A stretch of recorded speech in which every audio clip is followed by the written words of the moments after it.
नमस्कार, वंदे मातरम, जय हिंद दोस्तों। आप सभी का स्वागत है ज्ञान गंगा 247 स्टडी प्लेटफॉर्म में। राष्ट्र हित में शिक्षा, this is Mithilesh Kushwaha from ज्ञान गंगा 247 में। दोस्तों, आज के इस वीडियो में हम भारत के भूगोल के बारे में बात करने वाले हैं, जो परीक्षा की दृष्टि से बहुत महत्वपूर्ण होता है। आपको दोस्तों बता दूं कि इस चैप्टर से 1 से 2 नंबर से लेकर 5 नंबर तक के प्रश्न बनते हैं, जो प्रत्येक परीक्षाओं में, चाहे वो राज्य स्तर का हो या केंद्र स्तर का हो, सभी परीक्षाओं में इससे 2 से लेकर 5 नंबर तक के प्रश्न आपको देखने को मिल जाते हैं। तो चलिए बिना देर किए हुए शुरू करते हैं कि इस वीडियो के अंतर्गत आपको क्या क्या चीज़ें सीखने को मिलेगी। तो दोस्तों, सबसे पहले बात करते हैं कि आपको इसमें भारत का नाम कैसे पड़ा, उसके बारे में हम देखेंगे। फिर इसकी अवस्थिति तथा विस्तार को देखेंगे, और भारत से बड़े जो राष्ट्र हैं 6, उसके बारे में एक नज़र देखेंगे, वो भी ट्रिक के साथ। उसके बाद भारत की खगोलीय अवस्थिति को देखेंगे कि भारत की जो खगोलीय अवस्थिति अपने गोलार्ध में किस में है, पूर्वी गोलार्ध और उत्तरी गोलार्ध में किधर है, उसके बारे में हम लोग चर्चा करेंगे। कर्क रेखा के बारे में बात करेंगे कि कर्क रेखा पर कितने राज्य हैं, और उसके बाद कर्क रेखा से करीब कितनी राज्य की राजधानियां स्थित हैं, उसके बारे में भी चर्चा करेंगे। उसके बाद हम बात करेंगे भारत की सीमा पर। भारत की जो अंतर्राष्ट्रीय सीमा बनाती है, चाहे वो बांग्लादेश से हो, नेपाल से हो, पाकिस्तान से हो, या फिर म्यांमार से हो, उसके बारे में हम लोग बात करेंगे। उसके बाद स्थल सीमा कितनी है, जलीय सीमा कितनी है, और जलीय पड़ोसी देश कौन से हैं, और लास्ट में हम आपके प्रमुख चैनल्स के बारे में बात करेंगे कि भारत में कितने चैनल्स हैं, इसके संदर्भ में बात किया जाएगा। तो दोस्तों, चलिए शुरू करते हैं। दोस्तों, किसी भी भूगोल को अध्ययन करने से पहले आपको ग्लोब की थोड़ी सी जानकारी होनी चाहिए। यदि आपको ग्लोब के बारे में जानकारी है, तब आप अपने देश के बारे में और उसकी अवस्थिति के बारे में सही जानकारी प्राप्त कर सकते हैं। तो दोस्तों, एक जेहन आता है, दिमाग में प्रश्न उठता है कि आखिर में ग्लोब है क्या? तो दोस्तों, ग्लोब का मतलब होता है त्रिआयामी गोला, जिसका उपयोग पूरी पृथ्वी का प्रतिनिधित्व करने के लिए किया जाता है। या आप इसको ऐसे भी कह सकते हैं कि ग्लोब का मतलब गोलाकार वस्तु या मॉडल, जिस पर संपूर्ण पृथ्वी ग्रह का नक्शा बना होता है। या फिर मैं अपने भाषाओं में ऐसे भी कह सकता हूँ कि ग्लोब पृथ्वी का लघु रूप का एक वास्तविक प्रतिक्रिया है, जिस पर देश, महादेश, महासागरों को उनके सही आकारों में दिखाया जाता है। दोस्तों, ये तो हुई ग्लोब की बात। अब ये प्रश्न फिर उठ सकता है कि ग्लोब का निर्माण या जनक कौन है? तो ग्लोब के जनक है मार्टिन बेहम। कौन है? Martin Behaim. ये ग्लोब के जनक कहे जाते हैं, जो जर्मनी से बिलोंग करते थे। दोस्तों, ग्लोब ग्लोब पे बहुत सी रेखाएं होती है, हॉरिजॉन्टल और वर्टिकल लाइन। जो हॉरिजॉन्टल लाइन है, उसको हम लोग बोलते हैं भूमध्य रेखा, और जो वर्टिकल लाइन, खड़ी लाइन होती हैं, उसे हम लोग देशांतर रेखा बोलते हैं, लॉन्गिट्यूड और लैटिट्यूड इंग्लिश में इसको बोला जाता है। तो दोस्तों, ग्लोब पर कितनी रेखाएं हैं? तो हम बात करते हैं कि अक्षांश रेखाएं। जो हॉरिजॉन्टल लाइन है, इसको हम लोग अक्षांश बोलते हैं, और जो खड़ी लाइन है, इसको हम लोग देशांतर बोलेंगे। तो अक्षांश रेखाएं काल्पनिक रेखाएं हैं, इसकी संख्या अनंत है। एक अंश डिग्री पर काल्पनिक इमेजिनरी लाइन अक्षांश रेखाओं की कुल संख्या आपको भूमध्य रेखा से 90 ऊपर की तरफ ऐसे खींचे मिलेंगी, और 90 रेखाएं ऐसे नीचे की तरफ मिलेंगी। तो टोटल आपका हो जाएगा 90 प्लस 90 और प्लस एक भूमध्य रेखा, टोटल हो जाएगा 181 रेखा। यदि आप आर्कटिक और अटलांटिक वृत्त सर्किल को अगर छोड़ दें, इन दोनों हिस्सों को, अगर रेखाओं को आप छोड़ दें, तो आपका टोटल संख्या कितनी हो जाएगी? उसमें से 2 माइनस कर देंगे तो आपका 179 रेखाएं आपका इस भूमि के या ग्लोब के ऊपर कहा जा सकता है। अब बढ़ते हैं दोस्तों अगले तरफ थोड़ा सा। दोस्तों, यहाँ पे आपको एक ग्लोब का जो केवल चित्र दिखाया जा रहा है पृथ्वी का, जिसको आपको बांटा गया है भूमध्य रेखा से, कर्क रेखा 23.5 डिग्री उत्तरी अक्षांश, और मकर रेखा 23.5 डिग्री दक्षिणी 66.5 डिग्री उत्तरी अक्षांश पर आपका, और 66.5 डिग्री अटलांटिक वृत्त है। आर्कटिक वृत्त को आपको नॉर्थ पोल बोलते हैं, और आर्कटिक वृत्त को आप साउथ पोल बोलते हैं। दोस्तों, यहाँ से एक प्रश्न बनता है कि आर्कन केंद्र है, तो आप बताएंगे कि भारतीय और मैत्री तथा गंगोत्री, ये 3 अनुसंधान केंद्र थे। जो पहला अनुसंधान केंद्र था गंगोत्री, फिलहाल अब बंद हो चुका है। भारती और मैत्री अभी वहाँ पर रिसर्च कार्य जारी है।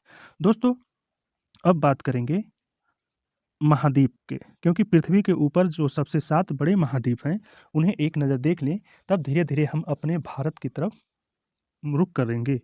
ठीक है, तो चलिए सबसे पहले हम पृथ्वी के ऊपर जो 7 बड़े कंटिनेंट हैं, उनके बारे में देखते हैं। सबसे पहला कंटिनेंट आपका होगा एशिया, दूसरा आपका होगा अफ्रीका, तीसरा उत्तरी अमेरिका, फिर दक्षिणी अमेरिका, उसके बाद आपको मिलेगा 5वें नंबर पर अंटार्कटिका, छठा नंबर है आपका यूरोप और सातवां नंबर है ऑस्ट्रेलिया।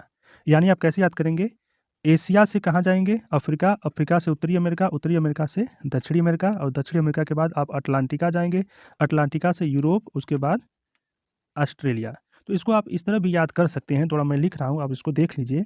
आप इसको ऐसे भी याद कर सकते हैं, ए अफीम, ए अफीम और ऑस्ट्रेलिया।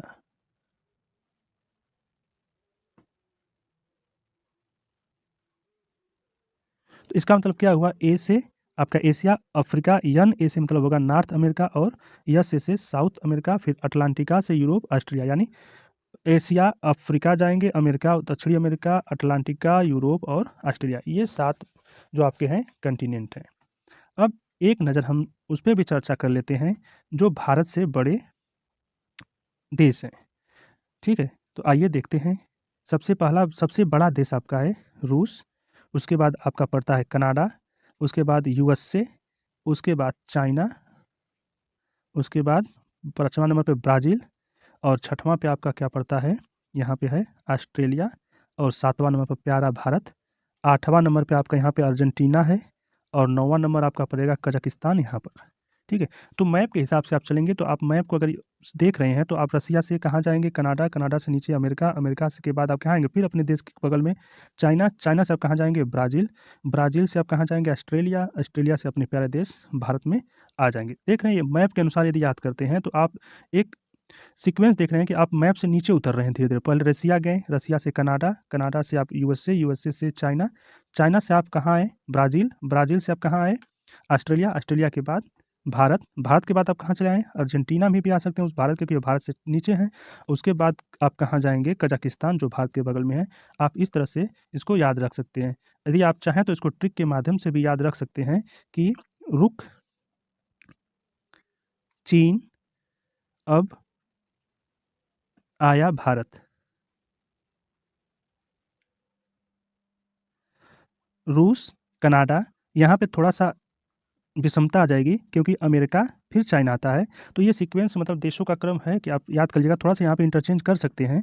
तो रूस, कनाडा, अमेरिका, चाइना, ऑस्ट्रेलिया और भारत, इस सीक्वेंस में आप 7 को याद रख सकते हैं। फिर आप भारत से छोटा कौन सा है तो आप कहेंगे अर्जेंटीना और उसके बाद कौन सा है, कजाकिस्तान। ये पड़ोसी देश है। अब थोड़ा सा आगे बढ़ते हैं दोस्तों। यहाँ पे भारत को पढ़ने के लिए हमें कर्क रेखा की जानकारी होना आवश्यक है, मकर रेखा, और इसके बारे में भी देख लेते हैं थोड़ा सा एक नज़र। तो पहले भूमध्य रेखा क्या होता है इसको देखते हैं, जो 0 डिग्री अक्षांश है। तो भूमध्य रेखा पृथ्वी की सतह को ऊपरी यानी नॉर्थ पोल और साउथ पोल को 2 बराबर भागों में, एक काल्पनिक रेखा है जो पृथ्वी को 2 समान भागों में क्या करता है, बांटता है। ये केवल अध्ययन करने के लिए, कोई रेखा है नहीं पृथ्वी पर, ये हम अपने अध्ययन के लिए अक्षांश और देशांतर रेखाओं को क्या करते हैं, ड्रा करते हैं।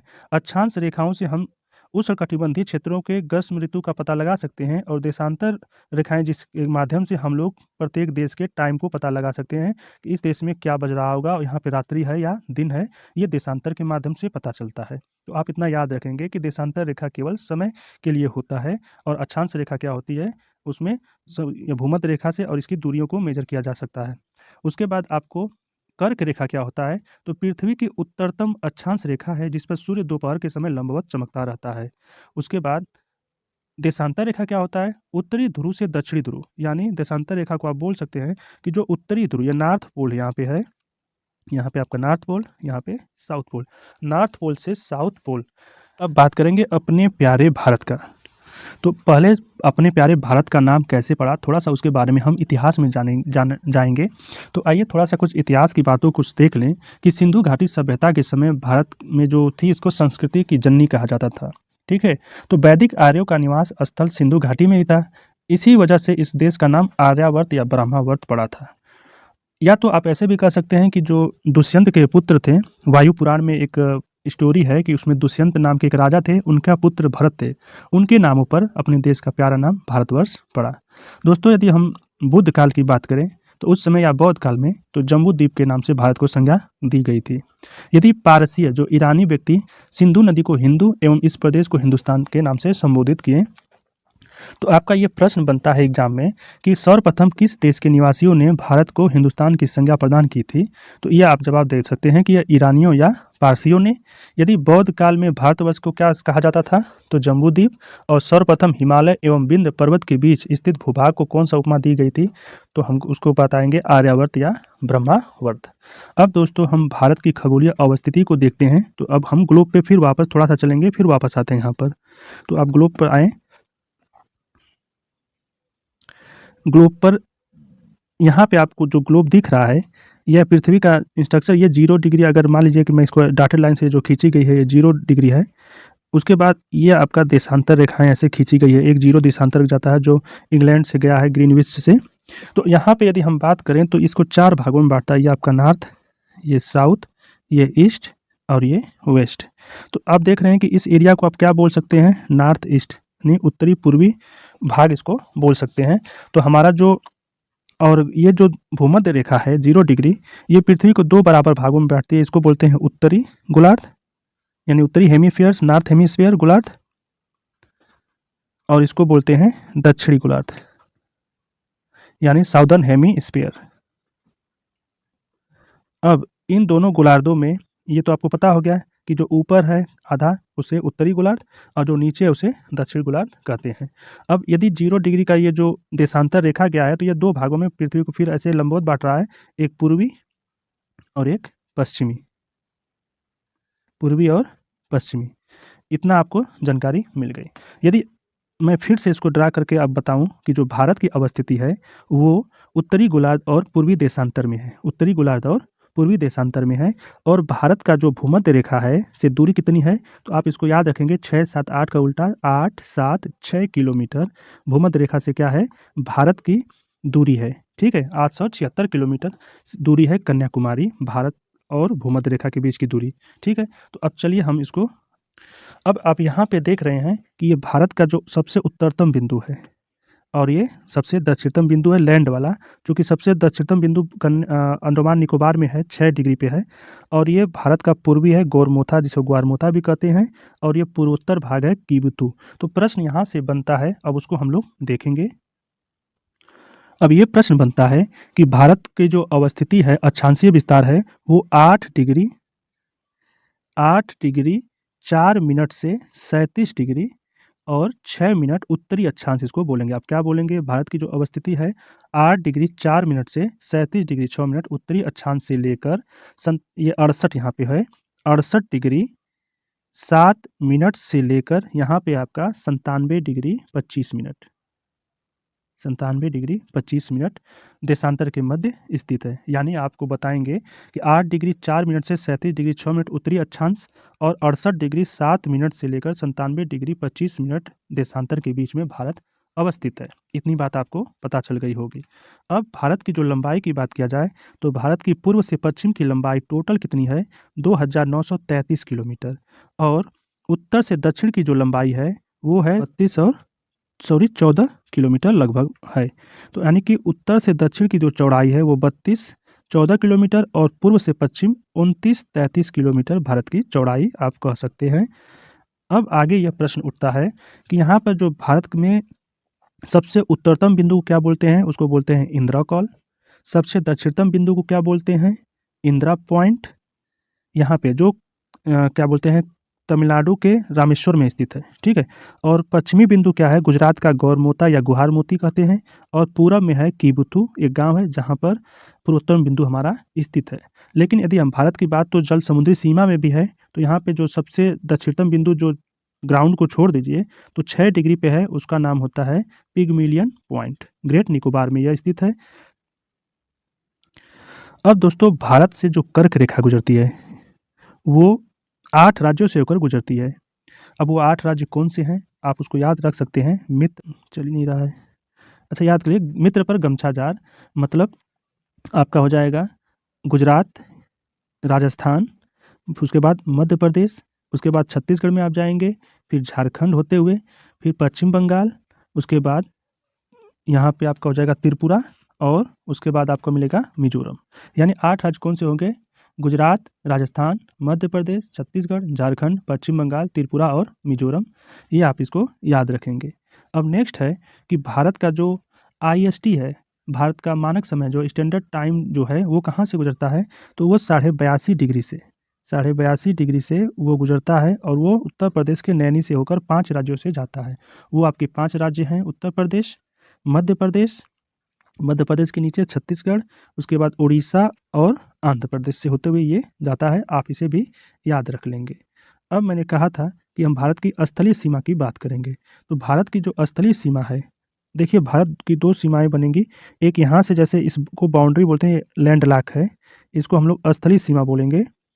ये जो मैं लाइन खींच रहा हूँ, ये बांग्लादेश को तो यहाँ तक, ये इसको बोलते हैं स्थलीय सीमा, जिसकी टोटल लंबाई है 15,200 किलोमीटर। और ये किससे किससे बॉर्डर साझा करता है, तो यहाँ पे पाकिस्तान देख रहे हैं, उसके बाद एक थोड़ा सा 106 किलोमीटर का जो है अफगानिस्तान के साथ, फिर उसके बाद ये चाइना से साझा करता है, फिर यहाँ से और यहाँ के बीच में नेपाल आता है, यहाँ से नेपाल, फिर उसके बाद यहाँ पे आपका भूटान, उसके बाद इस तरह से आपका अरुणाचल प्रदेश के बाहर क्या है, चाइना, उसके बाद म्यांमार, और यहाँ ये बांग्लादेश से सबसे लंबी जो है ये बाउंड्री शेयर करता है। ठीक है, उसके बाद यदि इसकी कोस्टल रीजन की बात किया जाए तो इसकी जलीय सीमा ये है, जिसमें 9 प्रदेश मिलते हैं। इसकी टोटल लंबाई होती है 7100 किलोमीटर। ये केवल भारत के लैंड लॉक के मेन भूमि की बात किया जा रहा है। यदि ये सब छोटे छोटे द्वीपों को आप लेंगे तो ये लगभग 7515 किलोमीटर हो जाता है। 7515 किलोमीटर कब होगा, जब ये अंडमान निकोबार, लक्षद्वीप और इन सभी जो छोटे छोटे द्वीप भारत के मिले हुए हैं समुद्र में, उन सभी को लेंगे तो 7515 किलोमीटर हो जाता है। तो अब भारत की जो स्थलीय सीमा है, लैंड लॉक है जिसे, उसमें सबसे बड़ी जो कंट्री बॉर्डर शेयर करता है वो बांग्लादेश है। बांग्लादेश ये लगभग आपका 4096 किलोमीटर बाउंड्री शेयर करता है। उसके बाद आता है चीन। चीन जो है आपका लगभग 3488 किलोमीटर ये बॉर्डर शेयर करता है। उसके बाद पाकिस्तान आता है, पाक, इसकी लगभग 33-23 किलोमीटर बाउंड्री शेयर करता है। उसके बाद फिर हम बात करेंगे तो नेपाल जो है आपका बाउंड्री साझा करता है 1751। उसके बाद आपका म्यांमार आता है, म्यांमार के पास है 1643 किलोमीटर लगभग। उसके बाद हम बात करते हैं भूटान की। भूटान, तो आपके पास भूटान के पास जो बाउंड्री है 699 किलोमीटर, और अफगानिस्तान को मैंने 106 किलोमीटर ऑलरेडी पहले ही बताया। तो टोटल अगर आप सम करते हैं तो आपको कितना मिल जाएगा, इसका 15,106.7 समथिंग आता है। ठीक है, तो आप इसको कैसे याद रखेंगे, बचपन में MBA याद रख लीजिए, बचपन में MBA। बचपन में MBA का मतलब होता है कि ये भारत से जितने भी पड़ोसी देश हैं उनका जो सीमा घटते हुए क्रम में डिनोट करेगा। ब से बांग्लादेश, चाइना, पाकिस्तान, नेपाल, फिर म्यांमार, भूटान और अफगानिस्तान। तो बचपन में MBA कर लीजिए तो आपको क्या पड़ेगा। ये तो प्रमुख चैनल्स की बात करते हैं तो यहाँ पे जैसे जो अक्षांश रेखाएं होती है 8 डिग्री है तो 9 डिग्री है खींची गई होगी, यहाँ पे 6, 7, फिर 8, 9, 10, 11, 12 इस तक खींची गई हैं। तो इसके बीच में जो अंडमान निकोबार के बीच में एक पतली सकरी जो जलधाराएं जल क्षेत्र होता है उसे चैनल बोलते हैं। तो मालदीव व मिनिकॉय के मध्य में, जो मालदीव है एक देश और मिनिकॉय के मध्य में 8 डिग्री चैनल से इसको सेपरेट करता है। यदि लक्षद्वीप और मिनिकॉय की बात किया जाए तो लक्षद्वीप और मिनिकॉय के बीच में जो खींचा जाता है वो 9 डिग्री का चैनल है। यदि आप छोटा अंडमान और कार निकोबार की बात किया जाए तो इधर आप देखते हैं अंडमान निकोबार और कार यहाँ पे, तो इसको आपको 10 डिग्री चैनल से अलग किया जा सकता है। और सुमात्रा यानी इंडोनेशिया और निकोबार के मध्य में जो चैनल है उसे हम लोग बोलते हैं ग्रैंड चैनल। और जो तमिलनाडु है और श्रीलंका के बीच में ये जो हिस्सा है इसे हम लोग पाक स्टेट बोलते हैं। और दक्षिण अंडमान और लघु अंडमान के मध्य डुंकन पास होता है, इसे याद रखेंगे। और कोको यानी म्यांमार यहाँ पे, और जो लघु अंडमान के जो बीच का हिस्सा है उसे हम कोको स्टेट भी कहते हैं। तमिलनाडु और श्रीलंका के बीच मैंने आपको बता दिया पाक स्टेट भी कहते हैं। और दक्षिण पूर्वी तमिलनाडु और श्रीलंका के मध्य एक मन्नार की खाड़ी पड़ती है, इधर मन्नार की खाड़ी, और दक्षिण व मलाबार के तट पर लक्षद्वीप सागर भी पड़ता है, इसे आप याद रखेंगे। दोस्तों जो समुद्र सेतु है परियोजना मन्नार की खाड़ी और पाक की खाड़ी को जोड़ती है। तो दोस्तों यह था आज का वीडियो आपको कैसा लगा प्लीज़ कमेंट्स करके जरूर बताइएगा। यदि आपको पसंद आएगा तो लाइक कीजिएगा।